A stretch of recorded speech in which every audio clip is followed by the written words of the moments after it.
Hello, welcome back to the class. आज की class में हम डिस्कस करने वाले हैं आपका हीट बजट के बारे में। लैप्स रेट क्या होता है और टेम्परेचर इन्वर्जन क्या होता है। जिस तरह से हम बात करते हैं हीट बजट की, तो हीट बजट क्या है आपका, जो इनकमिंग सोलर रेडिएशन है और जो आउटगोइंग टेरेस्ट्रियल रेडिएशन है उसको हम बोलते हैं आपका हीट बजट। तो चलिए स्टार्ट करते हैं आपके हीट बजट से। तो अगर हम बात करें तो जिस तरह से हम सन की बात करते हैं, तो सन हमारा जो है वो अल्टीमेट सोर्स है एनर्जी का। जो भी हमें एनर्जी मिल रही है वो सन से ही मिल रही है। और ये जो अर्थ है वो किस तरह से हीट को बैलेंस करती है, जो सन से आती है। मतलब अर्थ के पास हीट आएगी तो अर्थ उसको अब्सॉर्ब करके रेडिएट भी करेगी हीट को। Why are the valley sometimes colder than hill tops, इसको भी हम देखेंगे यहां पर। Let's decode the science behind our planet's temperature system. किस तरह से हमारा जो प्लैनेट है उसका टेम्परेचर सिस्टम काम करता है। जो सन से रेडिएशन आती है उसको हम बोलते हैं शॉर्ट वेव सोलर इंसोलेशन। जो अर्थ से रिफ्लेक्ट होकर रेडिएशन वापस जाती है उसको हम बोलते हैं लॉन्ग वेव टेरेस्ट्रियल रेडिएशन। किस तरह से वो टेम्परेचर को रीडिस्ट्रीब्यूट करती है, किस तरह से जो लाइफ है हमारे अर्थ के ऊपर पॉसिबल हो सकती है। तो इन सब चीजों को हम देखने वाले हैं आपकी आज की क्लास में। तो first is the heat budget. अब हीट बजट की हम बात करें बेसिकली, तो earth heat budget refers to balance between जो सन से रेडिएशन आ रही है और जो अर्थ से रेडिएशन रिफ्लेक्ट होकर वापस जा रही है उसके बीच बैलेंस। लाइक मैंने आपको बताया जो सन से रेडिएशन आ रही है उसको हम बोलते हैं शॉर्ट वेव सोलर इंसोलेशन। जो अर्थ से रेडिएशन रिफ्लेक्ट होकर वापस जा रही है उसको हम बोलते हैं लॉन्ग वेव टेरेस्ट्रियल रेडिएशन। तो अब ये क्या होगा basically, this balance maintains earth overall temperature. हमारी जो अर्थ का ओवरऑल टेम्परेचर है उसको मेंटेन रखता है। इसकी वजह से ना तो हमारी अर्थ बहुत ज्यादा ठंडी हो जाती है, ना हमारी अर्थ बहुत ज्यादा गर्म हो जाती है इसकी वजह से। So it maintains a favourable balance of temperature of the earth. चलिए आगे देखते हैं। तो इनकमिंग सोलर रेडिएशन जिसको हम बोलते हैं इंसोलेशन। अब जितनी भी रेडिएशन हमारी अर्थ पे आती है, only about 50% 51% of the solar reaching earth atmosphere is absorb by the surface. सिर्फ 51% ही अब्सॉर्ब की जाती है। जो रेस्ट होती है या तो उसको रिफ्लेक्ट कर दिया जाता है या फिर अब्सॉर्ब कर दिया जाता है क्लाउड्स के द्वारा या फिर बाकी पार्टिकल्स के द्वारा। अब एक चीज होती है जिसको हम बोलते हैं एल्बेडो। एल्बेडो होता है रिफ्लेक्टिविटी ऑफ ए सबस्टांस। जो एक सबस्टांस है उसकी रिफ्लेक्टिविटी है उसको हम बोलते हैं एल्बेडो। जैसे फ्रेश स्नो होगी उसका एल्बेडो हाई होगा, मतलब वो ज्यादा रिफ्लेक्ट करेगी। 80 to 90% उसका एल्बेडो होता है। फॉरेस्ट और ओशंस की बात करें उनका एल्बेडो कम होता है, मतलब वो 10 to 15% ही रिफ्लेक्ट करते हैं, बाकी को वो अब्सॉर्ब कर लेते हैं। तो हम बात करते हैं कि कौन कौन से प्रोसेसेस होते हैं जो रिफ्लेक्ट करते हैं, कौन से प्रोसेसेस अब्सॉर्ब कर लेते हैं। लाइक 20% जो होती है सनलाइट आ रही उसको रिफ्लेक्ट कर देते हैं क्लाउड्स वापस। 6% को जो एटमॉस्फियर है वो खुद ही रिफ्लेक्ट कर देता है। 4% को आपका जो अर्थ का सरफेस है वो रिफ्लेक्ट करता है। और जो 19% है उसको क्लाउड्स और एटमॉस्फेयर अब्सॉर्ब कर लेते हैं। तो ये जो चार होंगे ये मिलके बनाएंगे आपके 49%।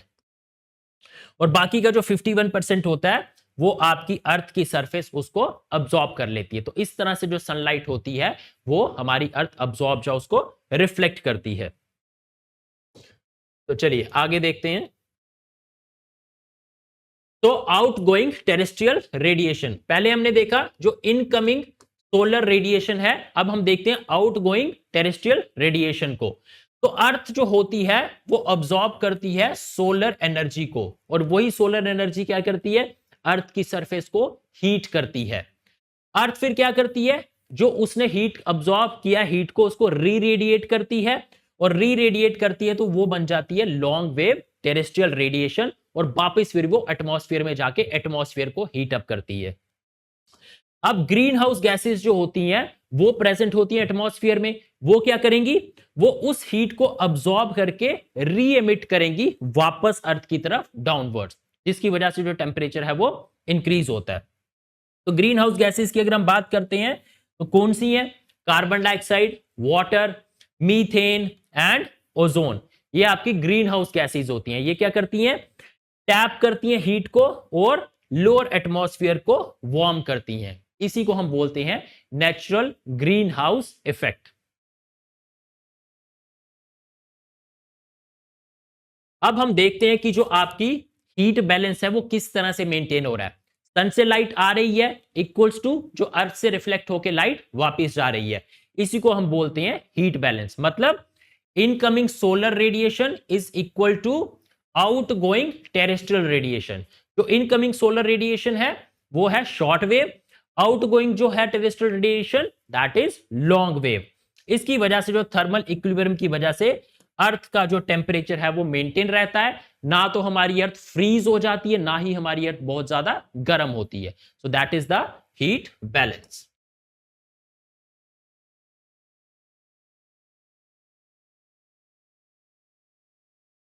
चलिए समझते हैं कि लैप्स रेट जो होता है वो क्या होता है और किस तरह से वो इंपैक्ट करता है।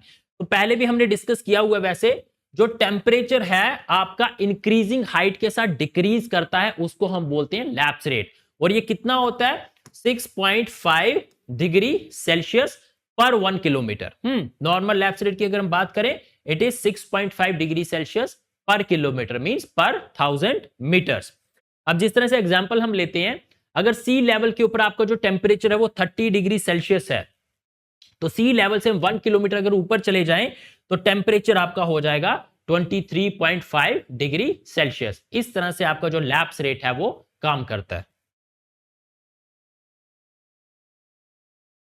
अब हम देखते हैं जो हमारा लैप्स रेट है उसकी डिफरेंट टाइप्स क्या होती हैं। अभी तक हमने समझा लैप्स रेट क्या होता है, हमने समझा नॉर्मल लैप्स रेट क्या होता है। तो नॉर्मल लैप्स रेट होता है आपका 6.5 डिग्री सेल्सियस पर किलोमीटर। तो आपका जो एनवायरमेंटल लैप्स रेट होता है ये तो नॉर्मल लैप्स रेट है, लेकिन एनवायरमेंट में कुछ ना कुछ वेरिएशंस तो होंगी।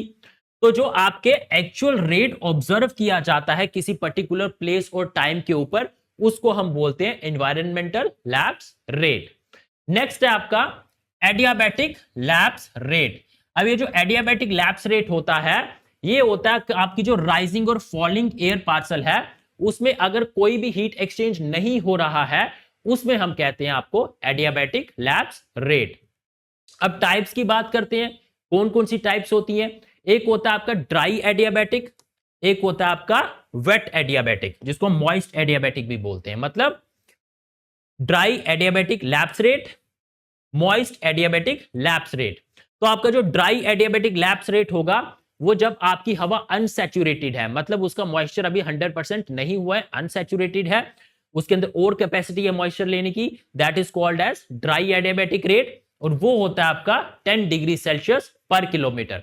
वेट एडियाबैटिक जो मॉइस्ट एडियाबैटिक लैप्स रेट होता है मतलब आपकी हवा पूरी तरह से सैचुरेट हो चुकी है और मॉइस्चर वो नहीं ले सकती, तो वो रेट होता है आपका बिटवीन 5 to 6 डिग्री सेल्सियस पर किलोमीटर। इस तरह से आपके डिफरेंट तरह के लैप्स रेट होते हैं।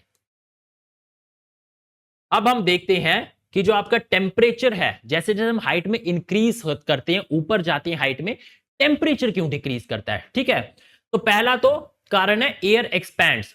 जैसे जैसे हवा ऊपर जाती है वो एक्सपैंड करती है, एक्सपैंड करेगी तो अपनी हीट को लूज करेगी और ठंडी हो जाएगी, मतलब टेम्परेचर फॉल हो जाएगा। Second, density decreases. जैसे जैसे हम ऊपर जाता है एयर पार्सल डेंसिटी डिक्रीज करेगी तो वो एक्सपैंड करेगा, एक्सपैंड करेगा एयर पार्सल तो प्रेशर जो होगा उसका वो गिर जाएगा, प्रेशर उसका वो गिर जाएगा तो वो ठंडी होना शुरू हो जाएगी, उसका टेम्परेचर फॉल होना शुरू हो जाएगा। Next is surface heating. अब आपकी जो अर्थ है उसको हीट करती है आपकी सन से आई हुई रेडिएशन। पहले अर्थ को हीट करेगी, अर्थ जब री रेडिएट करेगी रेडिएशंस को उसके बाद जो है जो अर्थ के पास का आपका एटमॉस्फेयर होगा, हवा होगी, वो ज्यादा हीट होगी। जैसे जैसे वो रेडिएशन अर्थ से दूर जाती जाएगी उसकी इंटेंसिटी कम होती जाएगी तो उसका रेट ऑफ हीटिंग भी कम होता जाएगा, मतलब टेम्परेचर जो है वो डिक्रीज करता जाएगा। तो ये आपके कारण है कि टेम्परेचर जो है वो क्यों हाइट के साथ फॉल करता है, क्यों हाइट के साथ आपका टेम्परेचर नीचे को डिक्रीज करता है।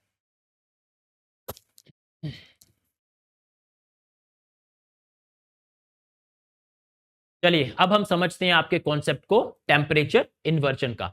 नॉर्मली हमने देखा लैप्स रेट होता है जब आपका टेम्परेचर जो होता है वो डिक्रीज करता है विद इंक्रीजिंग एल्टीट्यूड, लेकिन टेम्परेचर इन्वर्जन में क्या होगा, इसका रिवर्स होगा। मतलब टेम्परेचर डिक्रीज करने की बजाय आपका टेम्परेचर इंक्रीज करेगा with increasing height. This is called as the temperature inversion, मतलब टेम्परेचर का जो नॉर्मल प्रोसेस है वो इन्वर्ट हो रहा है।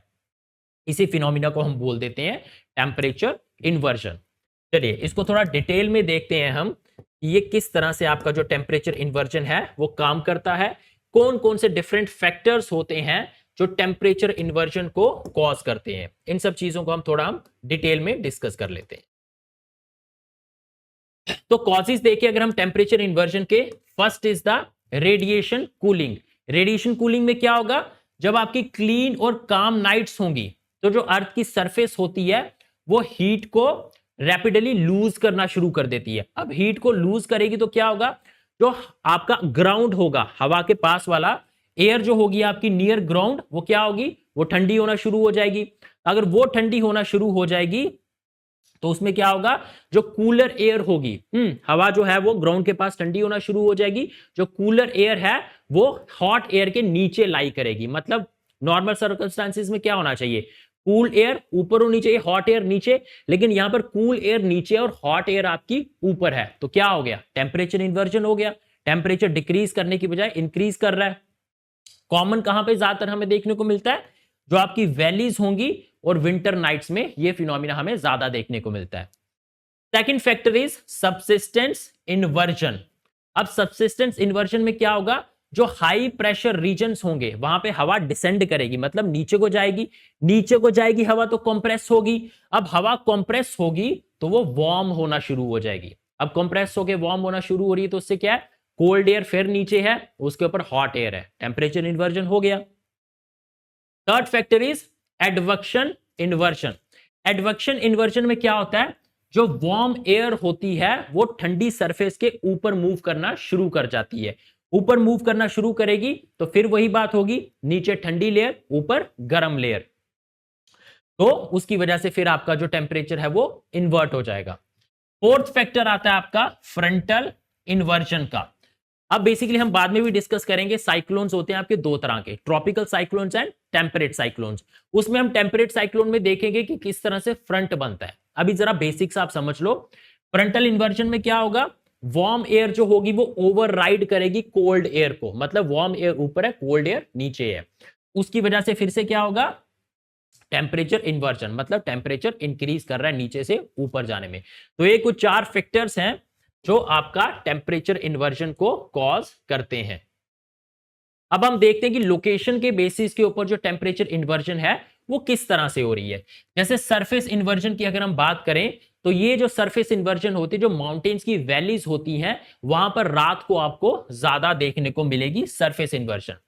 सबसिस्टेंस इन्वर्जन की अगर हम बात करें तो जो एंटी साइक्लोनिक कंडीशंस होती हैं, अब हम देखेंगे, अभी तो मैं आपको जरा ब्रीफ में बता रहा हूं, जब साइक्लोन्स एंटी साइक्लोन्स डिस्कस करेंगे उसको थोड़ा डिटेल में देखेंगे। साइक्लोन्स में हवा ऊपर की तरफ राइज करती है, एंटी साइक्लोन्स में नीचे को डिसेंड करती है। तो एंटी साइक्लोन में जब हवा नीचे को डिसेंड करेगी, जो हाई प्रेशर रीजन्स होते हैं, तो फिर उसी तरह से आपको टेम्परेचर इन्वर्जन देखने को मिलेगा। नीचे आपकी होगी ठंडी लेयर, ऊपर होगी आपकी गर्म लेयर।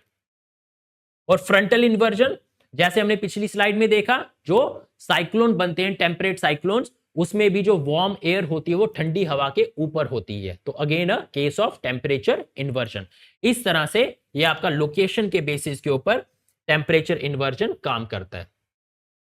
अब हम बात करते हैं कि टेम्परेचर इन्वर्जन का इफेक्ट क्या होता है, उसका इंपैक्ट क्या होता है।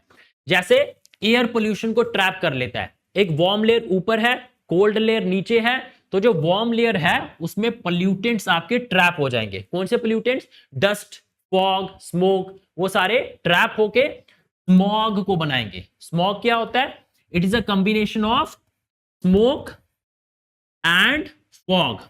स्मोक और फॉग का कॉम्बिनेशन होता है आपका स्मॉग, तो वहां पे स्मॉग बन जाएगा। एग्जांपल की बात करें, दिल्ली में आपने देखा होगा विंटर्स में इस तरह का फिनोमिना आपको देखने को मिलेगा, स्मॉग बनता है। Next, poor air circulation. अब इसमें क्या होगा, जो हवा है वो स्टैग्नेट हो जाएगी, ऊपर गर्म हवा नीचे ठंडी हवा, तो कोई मिक्सिंग नहीं हो पाएगी वहां पे वर्टिकल, तो उसकी वजह से there would be poor air circulation. Third is frost formation. अब गर्म हवा ऊपर है, ठंडी हवा ग्राउंड के बिल्कुल साथ में है, तो जो ग्राउंड के साथ में है तो जो ड्रॉप्स होंगे वो फ्रीज हो जाएंगे वहां पर, तो वहां पे क्या होगा, फ्रॉस्ट बनना शुरू हो जाएगी वैलीज में। तो ये सारे इंपैक्ट हो जाते हैं आपके टेम्परेचर इन्वर्जन के। तो अब देख लेते हैं एग्जाम के लिए आपके इंपॉर्टेंट पॉइंटर्स कौन कौन से हैं। जैसे कोल्डेस्ट लेयर हमने देखा था, मीजोस्फीयर। इन्वर्जन जो होती है वो कॉमन कहां पे होती है, ठंडी रातों में, विंटर की नाइट्स में और वैलीज में। नॉर्मल लैप्स रेट कितना होता है आपका, 6.5 डिग्री सेल्सियस पर किलोमीटर पर 1000 मीटर्स। एडियाबैटिक लैप्स रेट क्या होता है, जब आपकी जो हवा है वो 10 डिग्री सेल्सियस किलोमीटर पर 10 डिग्री सेल्सियस पर किलोमीटर उसका टेम्परेचर रिड्यूस हो। ड्राई एडियाबैटिक, मॉइस्ट एडियाबैटिक क्या होता है, 5 to 6 degree Celsius temperature reduce हो पर किलोमीटर। इसमें जो हवा होती है अनसैचुरेटेड होती है, इसमें जो हवा होती है वो सैचुरेटेड होती है। हीट बजट का इक्विलिब्रियम क्या है, incoming short wave solar insolation is equal to outgoing long wave terrestrial radiation. जब वो बराबर है तो हम कहते हैं हीट बजट आपका जो है वो इक्विलिब्रियम में है। तो this was basically the concept, जो बेसिक कॉन्सेप्ट है आपके, नॉर्मल लैप्स रेट क्या होता है, टेम्परेचर इन्वर्जन क्या होता है आपका, जो हमने डिस्कस किए। आई होप आपको कोई डाउट नहीं होगा, डाउट है तो आप कमेंट सेक्शन में उसको पूछ सकते हैं। तो that's for all for the today's lecture. Thank you.